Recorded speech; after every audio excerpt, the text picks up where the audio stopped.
Asalaamu calaykum waraxmatullaahi wabarakaatu. Asxaabtayda qaaliga soo dhawaada maanta waxaan idiin hayaa barnaamij aad iyo aad muhiim ah oo dad badan iga soo codsadeen inaan kasoo hadlo WhatsApp groupkayga aan caafimaadka gabdhaha aan kaga wada hadalno iyo wiilaskeeda waxyaabahaas ay gabdho ku jiraan waxay ka cabanayaan H pylori. H pylori waa bakteeriya xun oo caloosha gasha. Bakteeriyadaasna wada ogtiin Soomaaliyay way ku soo badanaysaa dadka hadda waxayna ku bilaabantaa gaas marka dambe waxay isku beddeshaa ulcer nabar caloosha ku abuurma dadkan way waashaa madaxay ka gashaa wada doonto aad bay u dhibaataysaa waxaad u baahan tahay inaad baashaas hadday sii xumaato waxay isu beddeshaa cancer. ilaahi subxaana watacaala ha ka dulqaado inta hayso inta kale uma keeno is ilaaliya waxaad cunaysiin iyo sharing things iyo waxyaabahaas laga qaadaa iyo bakteeriyada caloosha ka lunta bakteeriyada fiican oo ka lunta caloosha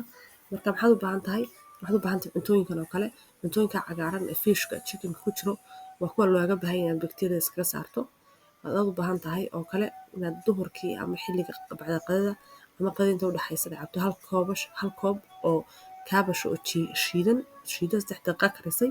aad shiiday aad cabaysaa 7 cishaad isku eegaysaa saa dareento waxaad dhammaan ka cararaysaa wax alla waxa spice-ka ah basaaska cas waxaasoo dhan saliidda cad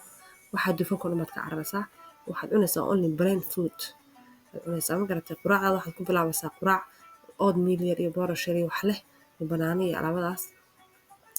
waxaad cunaysaa kale dawana waad qaadanaysaa dawooyinkaasaa ugu muhiimsan waxaan kuu soo dhigayaa Amazon linkigaa raac kaa ka iibso iina soo sheeg jawaabta runtii aad baan kuu sugayaa noo comment garee subscribe garee na soo raac halkaasaan ka wada soconnaa insha allahu tacaala information fara badan kalena waan ku soo wadaa ku saabsan bakteeriyadaas bye now.